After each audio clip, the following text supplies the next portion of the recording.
Okay, here we are, friends. At the end of the year, we're at the last artist.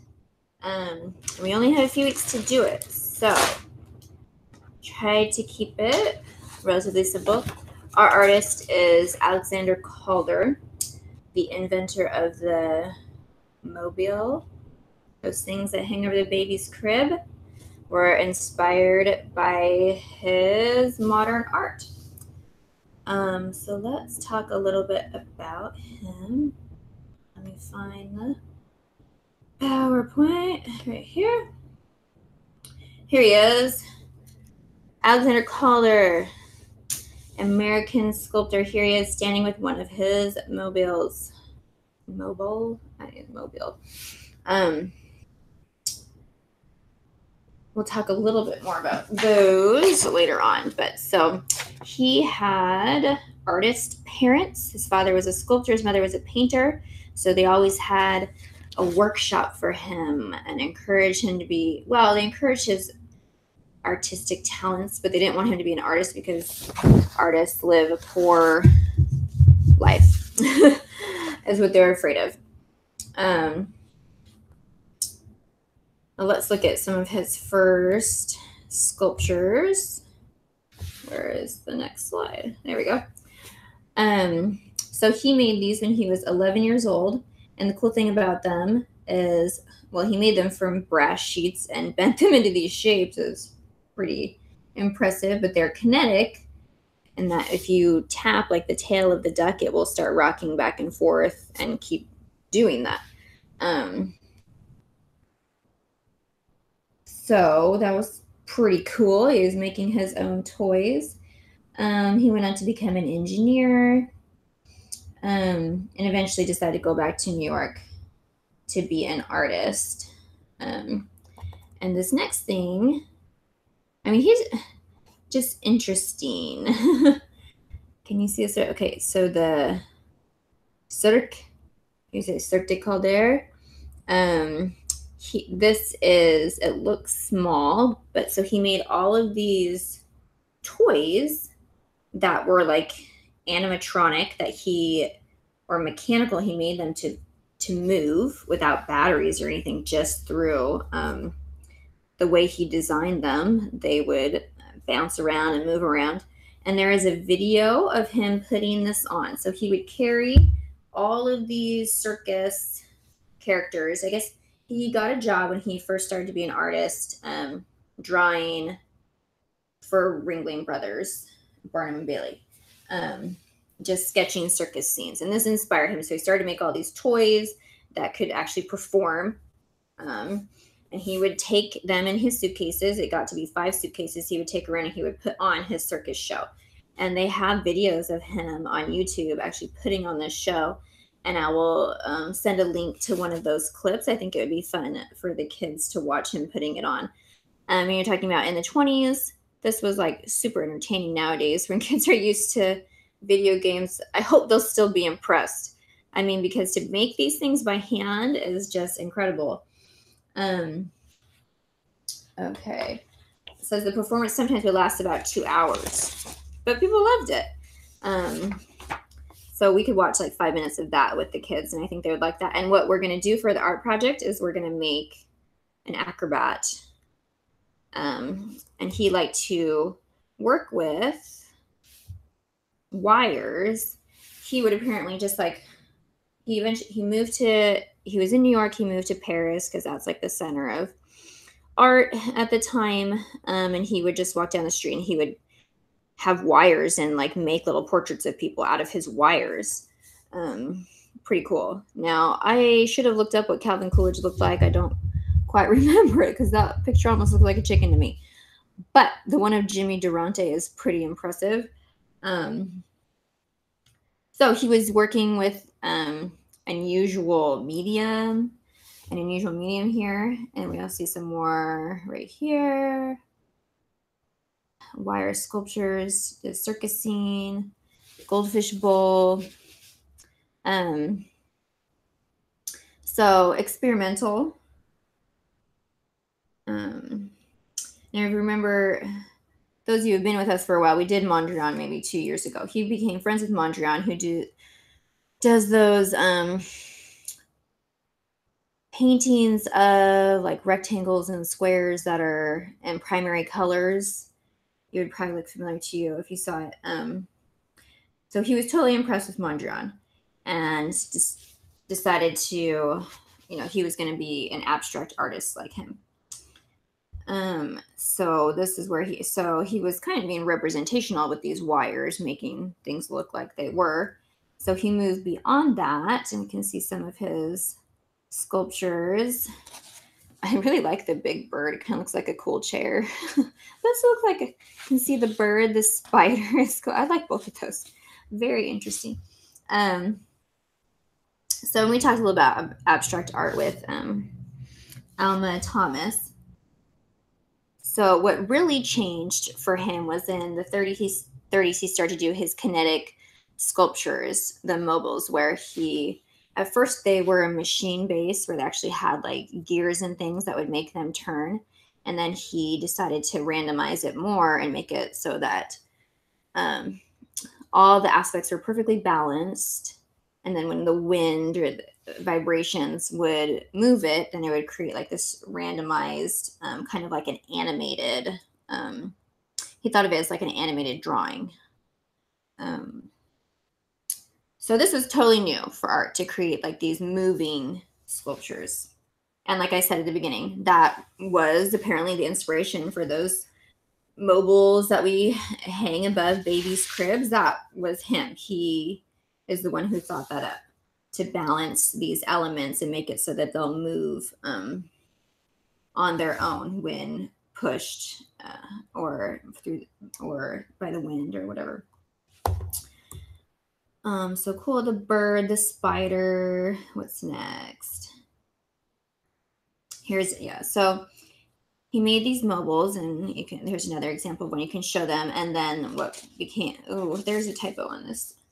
They're called stabiles, Stabiles, I believe. So I'll correct that. But maybe you say it stables. I'm gonna have to look that up. So he would make these monstrous sculptures that were stable out of just like sheets of metal. And apparently during World War II, the metal became very scarce.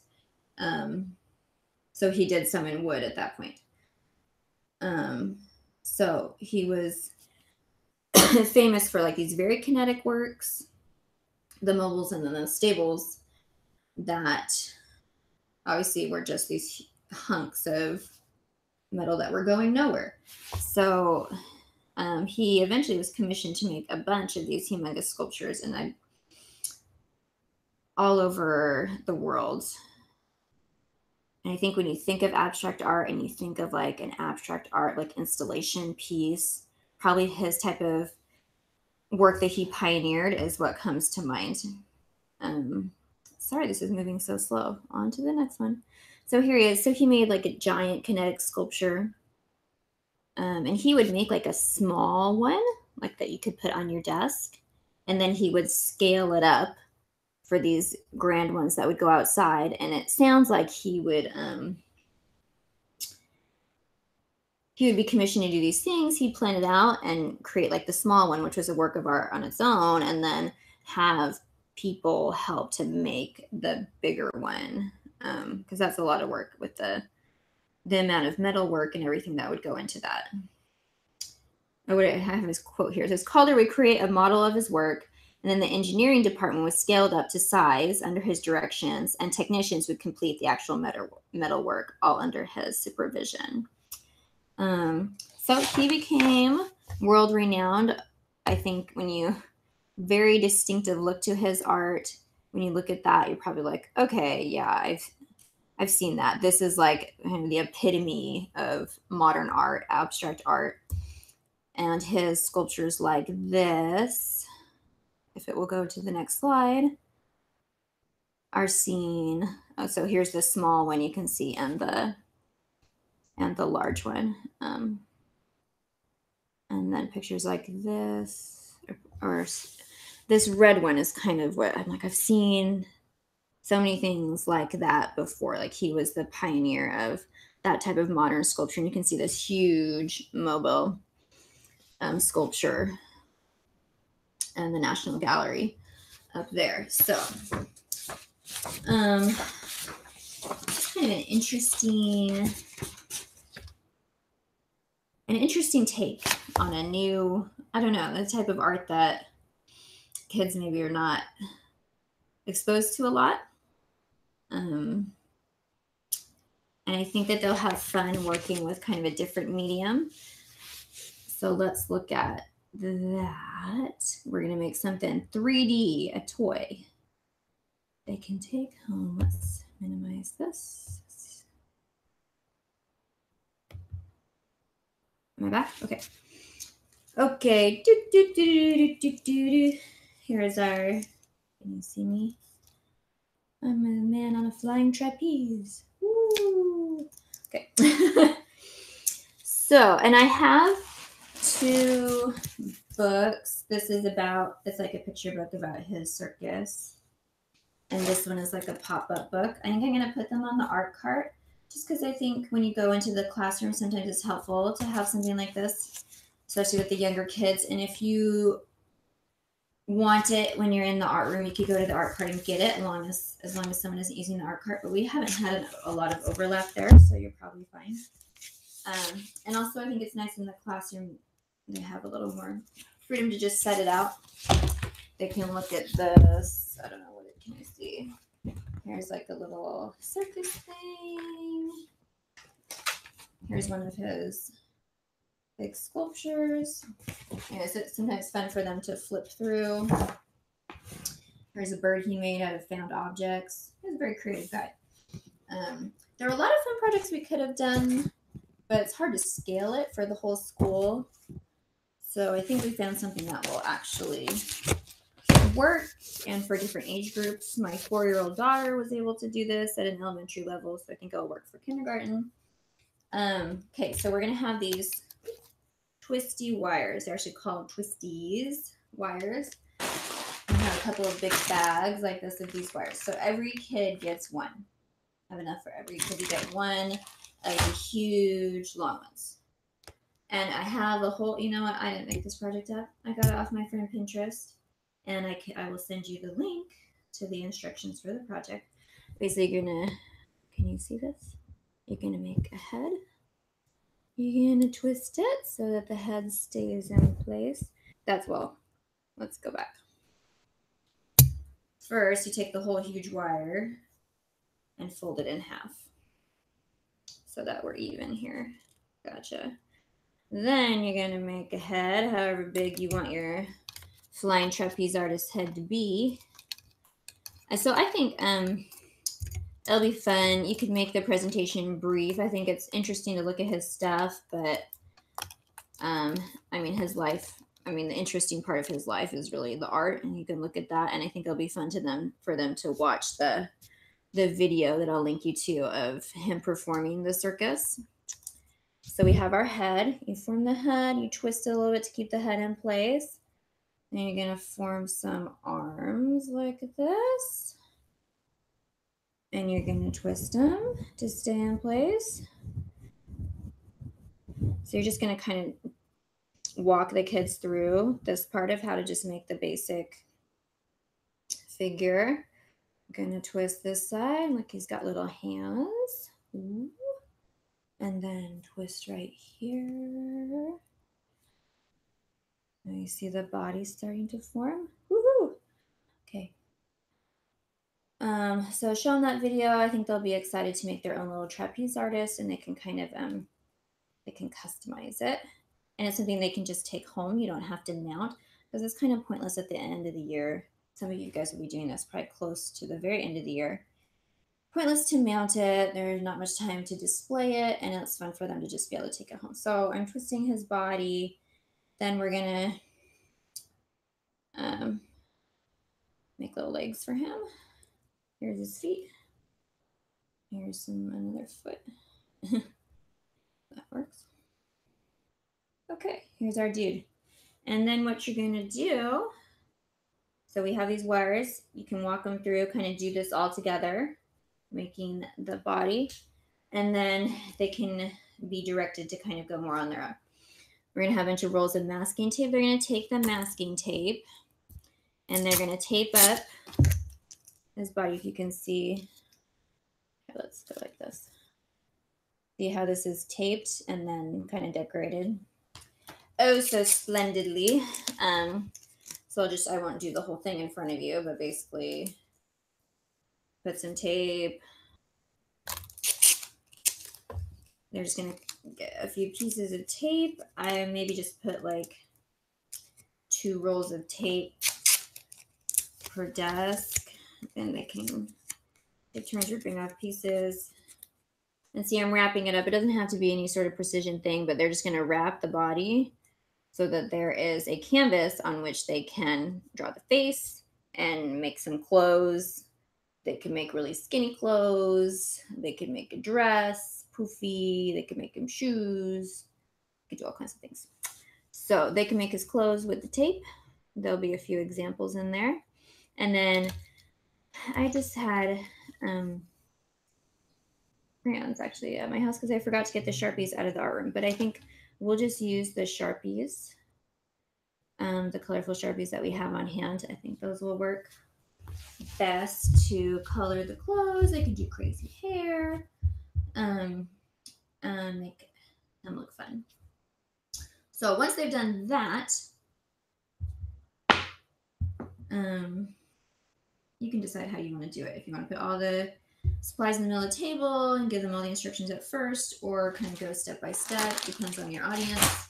But I have a bag right here, and it says on it 1/4 wires for trapeze.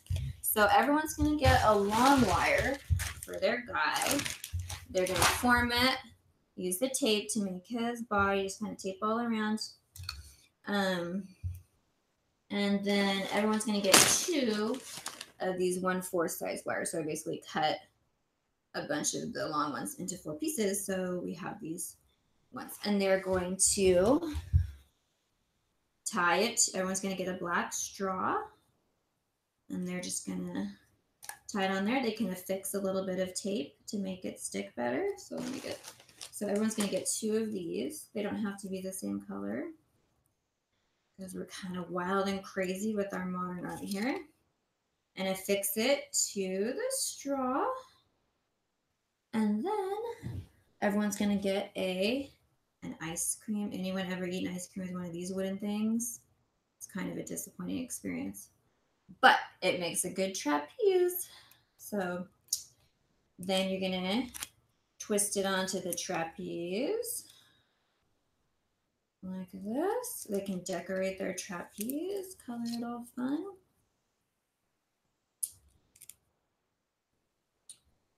And then, okay, so we got our trapeze here. They can sit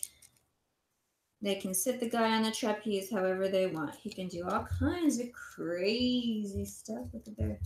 Look at him. Woo! I'm on the flying trapeze. And he'll look better when he has a decorated body, but it helps with this one. I put a tiny piece of tape rolled up underneath him where I wanted to kind of stabilize him. So, and now he can flip all around on the trapeze. When you look at it close up, you'll see where I put the tape. So they could put a little tape where they want him to sit and to twist from on the trapeze. And we can take him home. So hopefully that'll be fun. And I have extra wires. It says half wires. I have a bunch that I cut in half. For the kids who finish early, you can give them a wire and see what they can make. They could try to make a face like Calder would stop people in the street and like make a little sculpture of their face with the wire. They can try to do that. They could try to make like an outline of an animal. These are fun to play with. So I think that's perfect if you have a kid who's done early with their trapeze artist. Give them one of these half wires and say, go at it. See what you can sculpt with the wire, just like Calder would. So backup activity for those who are done early. And then they can just take it home. So I will send you the instructions for that, the video of the circus, and of course the PowerPoint and talking points for the PowerPoint. Hopefully that will be fun. And what if they want to get creative? I don't know. Someone wants to make a dog and put it on the trapeze. More power to them.